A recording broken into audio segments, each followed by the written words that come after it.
우리는 평생 쓸모 있어야 한다는 말 속에서 살아왔습니다.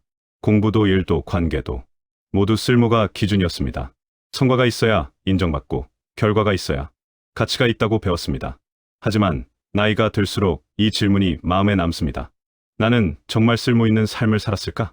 열심히 살았는데도 왜 마음은 점점 비어가는 걸까요? 이 질문 앞에서 장자는 아주 뜻밖의 말을 합니다. 쓸모없음이야말로 사람을 살린다. 우리는 왜 이렇게 지쳐 있는가? 우리가 지친 이유는 게을러서가 아닙니다. 오히려 너무 열심히 살았기 때문입니다. 항상 유용해야 했고, 도움이 되어야 했고, 필요한 사람이 되어야 했습니다. 그 과정에서 우리는 스스로에게 단 한 번도 묻지 않았습니다. 이게 정말 나를 살리는 길인가? 장자는 말합니다. 사람이 망가지는 순간은 쓸모없어질 때가 아니라 쓸모있게 쓰이기 위해 자기 자신을 깎아낼 때라고. 장자가 말한 쓸모없는 나무 이야기. 장자에는 아주 유명한 이야기가 나옵니다. 제목으로 쓸 수 없는 뒤틀린 큰 나무 이야기입니다. 목수들은 그 나무를 보고 말합니다. 이 나무는 쓸모가 없다. 기둥도 안 되고 판자도 안 되고 어디에도 쓸 수 없다고 말합니다. 하지만 바로 그 이유 때문에 그 나무는 베이지 않았고 끝내 오래 살아남습니다. 장자는 이 장면을 보며 말합니다. 쓸모없음 덕분에 이 나무는 자신의 생을 지켰다. 쓸모없음은 실패가 아니다.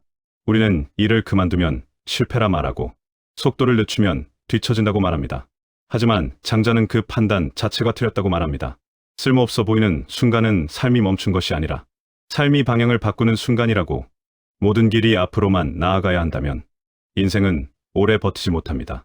잠시 멈춘 시간, 아무것도 하지 않는 시간, 비어있는 시간은 사람을 무너뜨리는 공백이 아니라 사람을 살리는 여백입니다. 왜 장자는 무의를 말했는가? 장자가 말한 무의는 아무것도 하지 말라는 뜻이 아닙니다. 억지로 하지 말라는 뜻입니다. 인생에는 노력해도 안 되는 일이 있고 버텨도 버텨지지 않는 관계가 있습니다. 그때 필요한 건 더 큰 힘이 아니라 힘을 빼는 용기입니다. 장자는 말합니다. 물은 억지로 흐르지 않는다. 낮은 곳으로 자연스럽게 갈 뿐이다. 중년 이후의 쓸모없음이 중요한 이유. 젊을 때는 쓸모를 증명해야 살아남습니다. 하지만 중년 이후에도 그 기준을 붙잡고 있으면 사람은 끝없이 소모됩니다. 이제는 모든 기대에 응답하지 않아도 됩니다. 모든 부탁을 들어줄 필요도 없고 모든 역할을 떠맡을 이유도 없습니다. 장자는 말합니다. 자기 삶의 주인이 되려면 먼저 쓸모의 기준에서 자유로워져야 한다. 아무것도 하지 않아도 괜찮은 순간, 아무 성과가 없는 날, 아무 계획도 없는 시간, 아무 말도 하지 않는 침묵. 그 시간들은 낭비가 아닙니다. 그 순간에도 당신은 살아있고 숨 쉬고 있고 존재하고 있습니다. 존재만으로 충분한 순간이 인생에는 반드시 필요합니다. 장자는 그 순간을 쓸모없는 시간이 아니라 살아있는 시간이라 불렀습니다. 오늘 이 말만은 기억하세요. 쓸모없어졌다고 당신의 가치가 사라진 게 아닙니다. 오히려 그제야 당신의 인생이 당신의 것이 됩니다. 지금 아무것도 안 풀린다면 그건 끝이 아니라 쉼표일지도 모릅니다. 장자는 말합니다. 쓸모없음이야말로 삶을 가장 오래 지켜주는 지혜다. 오늘 조금 내려놓아도 괜찮습니다. 오늘 조금 느려져도 괜찮습니다. 쓸모없어 보이는 지금 이 순간이 당신을 가장 오래 살게 할 시간일지도 모릅니다. 그리고 장자가 말한 쓸모없음은 현실을 포기하라는 말이 아닙니다. 그는 도망치라고 말하지 않았고 게으르라고 가르치지도 않았습니다. 다만 자기 자신을 해치면서까지 버티지 말라고 말했을 뿐입니다. 우리는 종종 참는 것을 미덕이라 착각합니다. 하지만 장자는 분명히 말합니다. 참는 것과 자기를 버리는 것은 전혀 다른 일이라고. 계속 참고 견디다 보면 언젠가는 나아질 거라. 믿지만 사실 많은 사람들은 그 과정에서 자기 마음을 먼저 잃어버립니다. 장자가 가장 경계한 것은 실패가 아니라 자기 자신을 잃는 일이었습니다. 쓸모없음이란 아무 의미도 없는 상태가 아닙니다. 그것은 누군가의 목적을 위해 소비되지 않는 상태입니다. 누군가의 기대, 타인의 평가로부터 잠시 벗어난 상태입니다. 그 상태에서 사람은 비로소 자기 숨소리를 듣게 됩니다. 지금까지 얼마나 남의 속도에 맞춰 살아왔는지, 얼마나 남의 기준으로 자신을 재단해왔는지 그제야 보이기 시작합니다. 장자는 그 순간을 패배라고 부르지 않았습니다. 오히려 삶이 제자리를 찾는 순간이라고 말합니다. 중년 이후의 삶에서 이 통찰은 더욱 중요해집니다. 젊을 때는 부딪히며 배울 수 있습니다. 하지만 나이가 들수록 부딪힘은 상처로 남습니다. 그럼에도 예전 방식 그대로 계속 밀어붙이면 사람은 쉽게 지칩니다. 장자는 이 시점에서 다시 묻습니다. 그 길이 정말 내 길이 맞느냐? 남들이 가니까 가는 길인지, 남들이 성공했다니까 따라가는 길인지, 아니면 내 몸과 마음이 이미 거부하고 있는 길인지, 쓸모없음을 받아들인다는 것은 패배 선언이 아닙니다. 삶의 주도권을 다시 손에 쥐는 일입니다. 이제는 모든 관계를 유지하지 않아도 되고, 모든 자리를 지킬 필요도 없고, 모든 요청에 예라고 말하지 않아도 됩니다. 장자는 말합니다. 가지가 너무 많으면 바람에 먼저 부러진다. 불필요한 역할을 내려놓을수록 삶은 오히려 단단해집니다. 혹시 지금 아무것도 이루지 못한 것처럼 느껴지나요? 아무도 나를 필요로 하지 않는 것 같고, 내가 세상에서 쓸모없는 존재처럼 느껴지나요? 장자는 그 순간을 가장 위험한 순간이 아니라 가장 중요한 순간이라고 말합니다. 그때 비로소 삶은 남의 인생에서 내 인생으로 바뀌기 시작하기 때문입니다. 쓸모없는 나무는 그늘이 됩니다. 사람들이 쉬어갈 수 있는 그늘이 됩니다. 누군가를 떠받치지 않아도, 아무것도 생산하지 않아도 그 자리에 존재하는 것만으로 의미가 생깁니다. 사람의 삶도 그렇습니다. 항상 결과를 만들어내지 않아도, 누군가에게 유용하지 않아도 존재 그 자체로 충분한 시간이 필요합니다. 오늘 조금 느려졌다면 그건 뒤처진 게 아닙니다.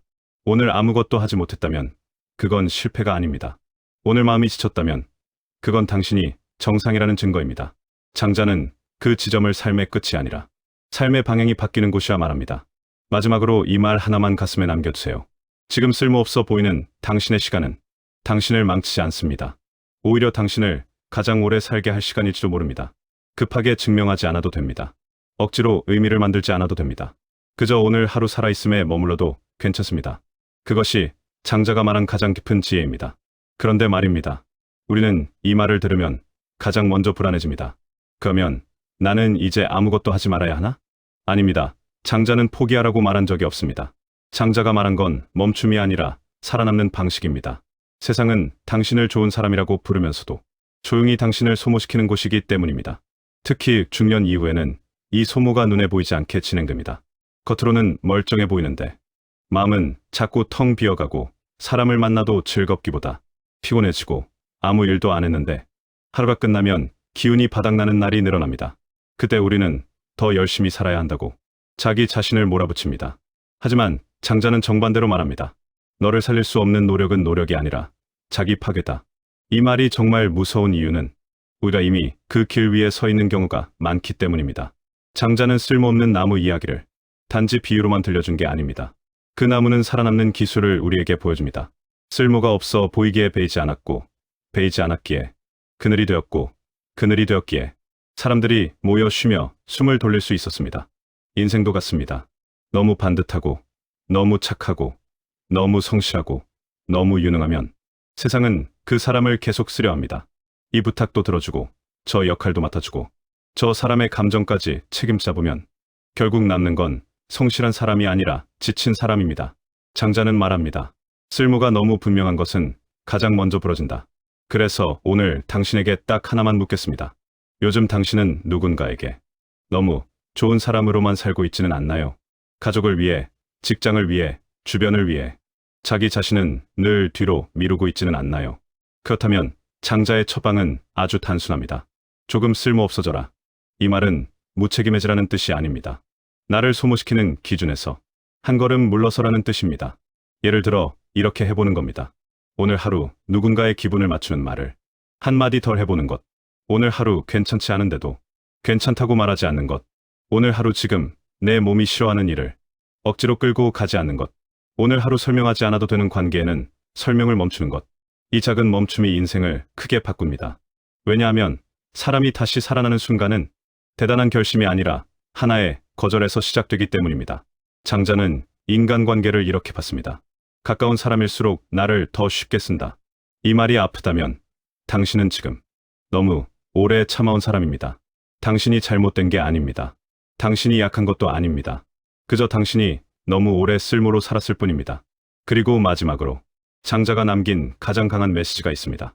쓸모없음은 삶의 낭비가 아니라 삶의 보험이다. 쓸모의 줄을 잠시 놓는 사람은 넘어져도 부러지지 않습니다. 오히려 부드러워져서 다시 일어납니다. 인생이란 딱딱한 사람이 이기는 게임이 아니라 부러지지 않는 사람이 끝까지 가는 길이니까요. 오늘부터 당신에게 조용한 허락을 해주세요. 오늘은 조금 덜 유용해도 된다. 오늘은 조금 덜 친절해도 된다. 오늘은 조금 덜 완벽해도 된다. 그 대신 조금 더 나를 살리자. 장자는 그것을 무의라고 불렀고 우리는 그것을 마침내 편안해지는 삶이라고 부르면 됩니다. 만약 지금 당신 인생이 자꾸만 막히고 무언가가 안 풀린다면 그건 당신이 부족해서가 아니라 당신이 멈춰야 할 자리를 아직 모르고 있었기 때문일지도 모릅니다. 그러니 오늘은 이 말로 마무리하겠습니다. 당신이 쓸모없어지는 순간 당신은 비로소 당신을 지키기 시작합니다. 그리고 그때부터 인생은 다시 당신 편이 됩니다. 하지만 기억하세요. 인생이 당신 편이 되는 순간은 갑자기 찾아오지 않습니다. 아주 조용하게, 아주 사소하게 당신이 자기 편을 드는 순간부터 시작됩니다. 남들이 뭐라 하든 오늘 하루 내 마음이 먼저라는 선택. 지금 이 관계가 나를 살리는지 아니면 나를 닳게 만드는지 솔직하게 바라보는 용기. 장자는 그 작은 선택을 지혜라고 불렀습니다. 크게 성공하지 않아도 좋고 남들보다 앞서지 않아도 좋고 눈에 띄지 않아도 괜찮다고 말해줬습니다. 중요한 건 끝까지 자기 자신으로 남아있는 것이니까요.